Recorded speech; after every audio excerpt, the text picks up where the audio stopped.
Hey guys, Danielle, the Salty Cooker here. Cameraman, as always, is my husband Joe. Hello, hello. I am Joe behind the camera, watching the comments section, also watching the questions tab. If you have any questions or comments, post them in there. I'll be sure to read them to Danielle on this live. So on a lot of lives, we normally wait a little bit to get into it. Tonight, we're going to get right into it to get this recipe to you guys as quickly as possible here. So we are going to make tiramisu sliders. Earlier today, I did a poll on what slider should we do next, and somebody commented, my girl Chloe over at the Feed recommended tiramisu sliders. I'm like, this is genius. This is what slider buns were meant for. So I hurried up and made them earlier just to double check the recipe, everything like that, doing a classic tiramisu, filling in it, and they are to die for. So let's get going. We are going to use a sweet slider bun. Everything that I make is gluten and dairy free or lactose free. If you want to make it full gluten, full dairy, you're welcome to. My go-to gluten-free buns are Canyon Bakehouse, their sweet roll brioche buns. I like the taste and the texture of them personally for these slider buns. And there are 6 in a package, so the recipe is going to make 6 of them. Oh, you know what? Let me first do this. We're going to spray our baking dish with nonstick spray. Our oven is preheated to 400 degrees. And now, let me move this over.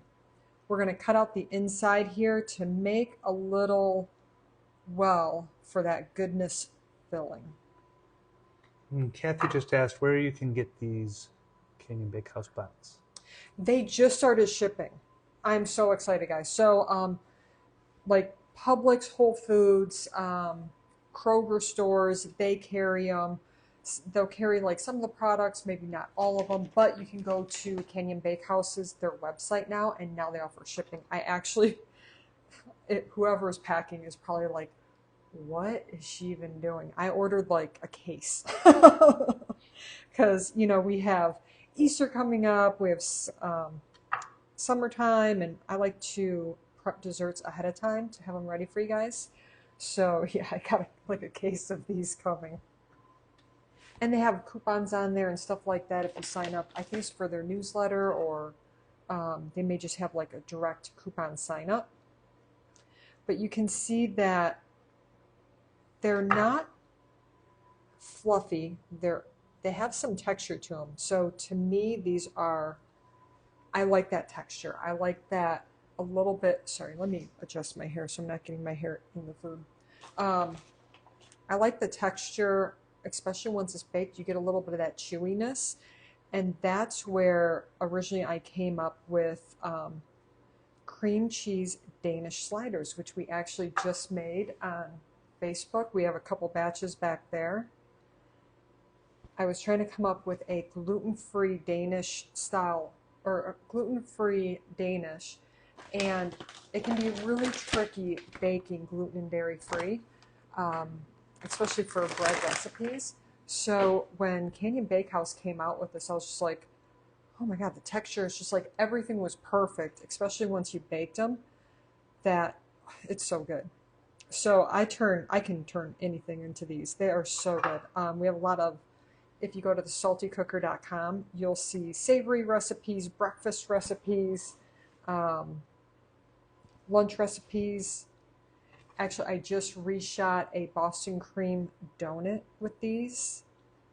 That's a guy that works with Joe. That's his favorite. So I sent Joe in to work with those yesterday for him. Okay, we've got a couple of questions. One was asking what you're making again for people who just joined. We are making tiramisu sliders. I am so excited. And then a few people have asked, where do you get the buns? And can you tell them the name of those buns again, please? Yeah, absolutely. Yeah, I already put that other one up. Let me wipe this off a little bit. So I like to use Canyon Bakehouse, their gluten-free brioche style buns. They have another one too. I think it's Hawaiian slider buns. They're a little bit smaller. I think they're still 6 in a pack, but they're like half the size. Those work great too. But their brioche style is my personal favorite. because I love the size of them. To me, that's a perfect size for a dessert. If you get any smaller, you're going to be eating a few of them, which, I mean, doesn't really matter, but you're going to need to purchase, more of them. So to me, and the texture is really good. Okay, House Shoe Hostess says hello. What's up, Gia? And our friend Smokin' What is with us. So he's the reason that we're on Instagram today. He was complaining, doesn't have Facebook. Why can't we do something on Instagram? And it actually worked out perfect, buddy, because somebody hit me up to do these. Well, they recommended this for a recipe, and they're so good. So you definitely got to try them. And Kathy says, I bet those would make great Sloppy Joes. Have we ever had Sloppy Joes with those? Yes. So Sloppy Joe sliders, so good. And one thing that you can do too, you don't have to, but I love to bake them up with the Sloppy Joe mix. So cut them in half. You could also do it like this, and you could put like a little top on them. But what I've done is cut them in half, put the Sloppy Joe mix in there, and I'd use a little bit of a tighter pan. All mine are dirty, so like a 7x10 would work perfect. Spray it with a non-stick spray, and then just put a dab of butter, just a little bit on each one. Cover it up with tin foil, bake it for 10-15 minutes at 375 so that bun and everything just kind of melts together. Oh, it's so good. So we're talking about chili, right? Sloppy Joe sliders, so don't get confused. We're going to brush the top, so we're just doing an egg wash, and we're brushing the top. This is just going to help the little bit of sugar that we're putting on here stick to it, and it's going to give it a little bit of a crunch. We're only baking it off for 8 minutes. So did you say that was egg whites, or what is that egg wash? This is an egg white with 2 tablespoons of water, and then you just mix it together. And we're just going to sprinkle just a little bit of sugar. Again, tiramisu is not a sweet dessert, so we don't want a lot. And if you do prefer a sweeter dessert, as Joe, he's not huge into tiramisu, so I love it because it's not too sweet. If I was going to make it for somebody that does have more of a sweet tooth, you could always add a little bit more sugar into the cream mixture that we're going to be doing. So our next step is we're going to pop this in the oven for 8 minutes. You know what? I'm not going to, because I'm going to forget about it, and I don't want to set a fire today. I'm just going to set them right here. I'll pop them in a little bit. So here they are, done and cooled, but we're going to go to that cream mixture. So once you pull them out, let them cool completely, and then you're going to make your cream mixture.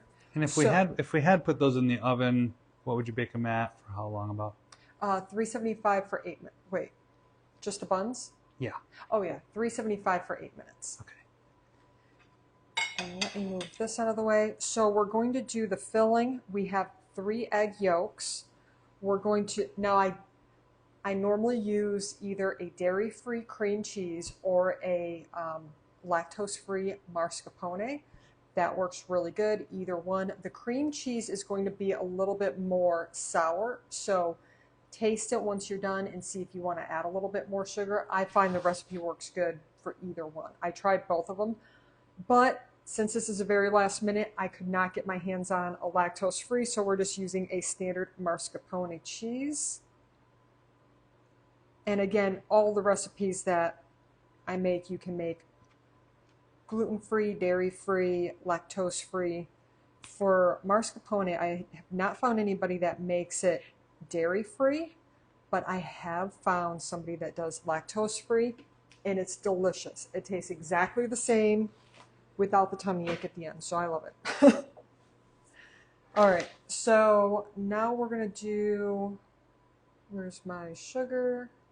1/3 cup of sugar. Oh, I forgot something. I was supposed to mix the... Okay, guys, I did this backwards. Again, it's a new recipe. You're supposed to do the egg whites. I wonder if I can pick it out. No. You're going to do the egg yolks, I'm sorry, with the sugar. Beat it on high for 3 minutes until it's nice, light, and fluffy.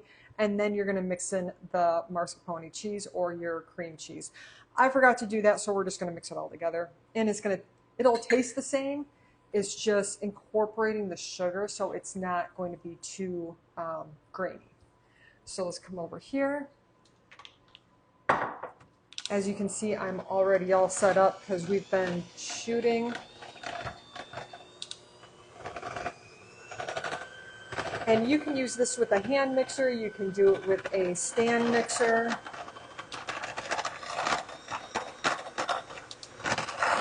And we're just going to do this real quick because I don't want to keep you on here for too long doing this.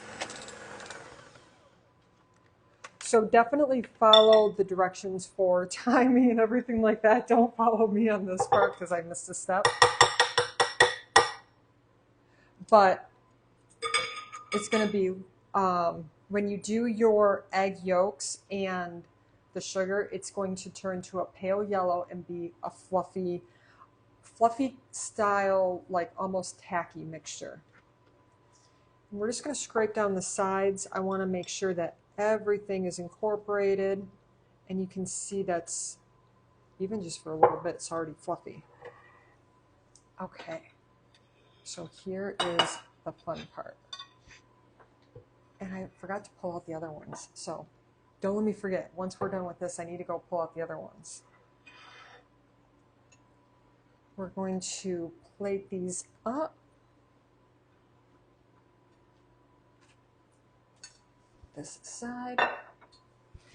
And for coffee, this is one of the most common questions I get when it comes to tiramisu. I don't like coffee. I don't drink caffeinated coffee, all of the things like that. So if you do like coffee, just use your standard coffee. Do fresh brewed coffee, works best. Personally, I like a stronger coffee, especially for a dessert, to really get that flavor. If you're sensitive to caffeine, you can always do a decaf coffee. Works just as well. It's the same flavor. If you're not a coffee fan whatsoever, can't stand it, and you want to do something else, you could do a hot chocolate. If you're doing a hot chocolate, something that really doesn't have cream and all of that in it, where it's just really that rich, you know, hot chocolate flavor. So then it's going to be kind of like the chocolate vanilla play. And here is what we're going to do. Oh, let me get that out. We're going to soak the edges here in our coffee. So when you're hollowing these out, you'll want to just make sure that it's not too hollowed out. And if you're using a brush like me versus silicone, silicone works really good. I was filming, so I had the pretty brush out to do it this way. Just check and make sure that none of the hairs come off there on the brush. So when you're hollowing these out, you'll want to make sure that you do have still a good structure. You're not going too hollow on it, because we are going to brush the insides and soak them with the coffee. And then next up is filling the inside. So since this is really the only thing we're putting on here, we want to fill these bad boys right to the very top. So you're going to do that, fill them up, wrap them up, place them in the fridge. So you could eat these immediately if you would like. I prefer, after taste testing a couple today, I've definitely preferred letting them set up in the fridge for like an hour or so and then topping them and enjoying them. So I'm going to go ahead and grab the other ones that I made earlier, and we're going to finish them off.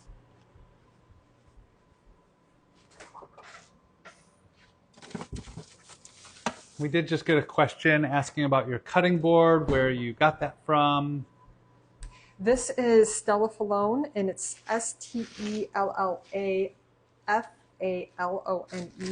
They are reversible cutting boards, and he also offers different sizes. Really good quality. I've had this for like 4 years, and I oil it, wax it, do all that stuff once a month just to keep it maintained. And I mean, it looks brand new, especially once I do it all. It's due actually coming up here. But it's reversible, and you can choose like different designs and stuff like that too. Super heavy duty. It is. It's very heavy. All right, guys. So for the topping, you can do a couple different things. If you want to do cocoa powder, you could do espresso powder, you know, whatever sounds good to you. Personally, I love doing a little bit of espresso and mostly cocoa just to give it a little bit of balance there, because a lot of espresso can be bitter. So the cocoa just helps balance that bitterness out. And we did get someone that must have joined late asking what you're using for the base of the sliders, the bread. The base of the sliders, I just will just leave that out. I should, but I've already made a mess of it. You know what? Hold on one second. I'm always walking away from you.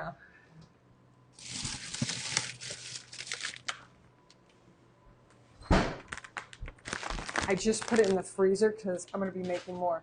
So that is my go-to slider bun. It's sweet, but it's not too sweet, and the texture works really well. So if you go to thesaltycooker.com, type in sliders, that's what I use for like my cream cheese Danish sliders, which we have here.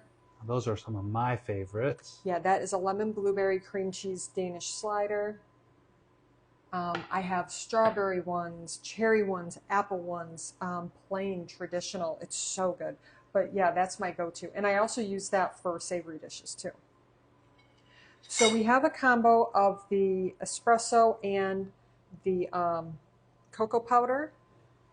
And now we're just going to dust. Whenever I think of tiramisu, I always think of the Office episode when he's eating tiramisu on the phone, talking to David, choking, and he's just like, it's the powder, I swear it's the powder. And then he does it again. Yeah, does it like 4 times over. All right, guys, so I'm going to, let me get a bigger knife, a little baby one.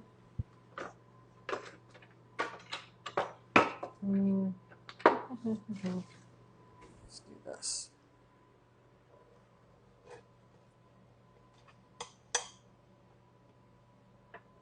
So you can see that coffee layer in there.